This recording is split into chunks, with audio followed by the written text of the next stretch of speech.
YouTube がきっかけで誕生した万能調味料、俺の塩しまた。ただいま、クラウドファンディングにてプロジェクト実施中。詳しくは概要欄にある幕開けページをご覧ください。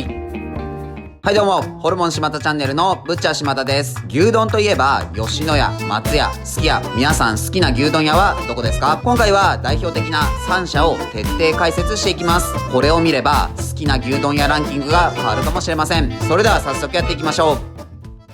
こちらが今回用意した牛丼です。画面向かって左から吉野家、松屋、すき家です。現在この牛丼御三家の店舗数はすき家がダントツで多く1900店舗以上あります。吉野家と松屋は同じくらいの1100店舗くらいを推移しています。そして現在の牛丼並盛りの価格は吉野家が419円、松屋が380円、すき家が350円です。牛丼1杯280円の時代が懐かしいですね。吉野家だけはテイクアウトと店内の飲食の値段が違うみたいです。店内だと426円です。松屋は店内だと味噌汁がつきますね。唯一テイクアウトだと松屋がセパレートタイプなので、今回検証するにあたり公平性を保つため、一旦ご飯の上に具を乗せて汁をご飯に染み込ませます。それぞれ蓋を取って比べてみると、見た目は吉野家と松屋がお肉の感じなどが似ています。すき家だけはお肉が少し細かくて縮れている印象です。それではこれからそれぞれ重さを測って比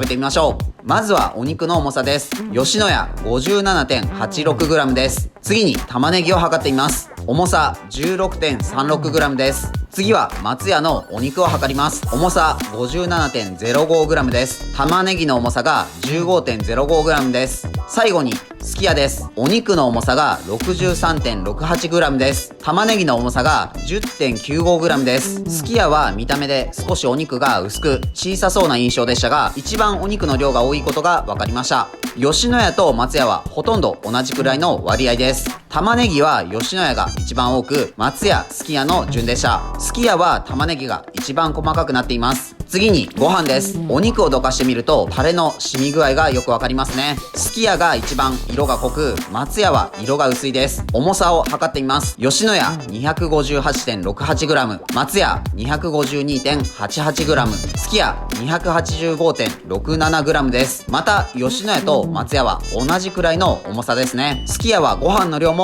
多いです。肉もご飯も量が多くて値段が一番安いってすごいですね。次に七味も比べてみます。まずは吉野家です。 0.17g です。見た感じ唐辛子、陳皮、ごま、青のりですかね。7種類ない気がします。次は松屋です。 0.26g です。唐辛子の色が少し薄いですね。赤っぽい唐辛子もあるので種類が違うんでしょうか。先ほどの吉野家にプラス消しの実がありますね。あとは見ただけだとわからないです。最後はすき家です。 0.25g です。すき家が一番赤みがありますね。次に紅生姜です。吉野家 5.07g です。市販の紅生姜に比べると色が薄いですかね。次は松屋です。 5.63g です。さっきの吉野家に比べるとより色が薄くて細かいですね。すき家です。 6.53g です。これが一番色が薄いですね。長さはしっかりとしています。先ほどの七味はすき家が一番色が赤かったのに、紅生姜は薄いですね。盛り付けた時の色のバランスとかも考えていそうです。はい、これで全ての計測が終わりました。お肉、ご飯、紅生姜は一番すき家が多かったので、今のところすき家がお得かもしれません。松屋のセパレートタイプはご飯にタレが染み込むのが苦手な人はいいかもしれません。それでは食べ比べてみましょう。いただきます。まずは吉野家です。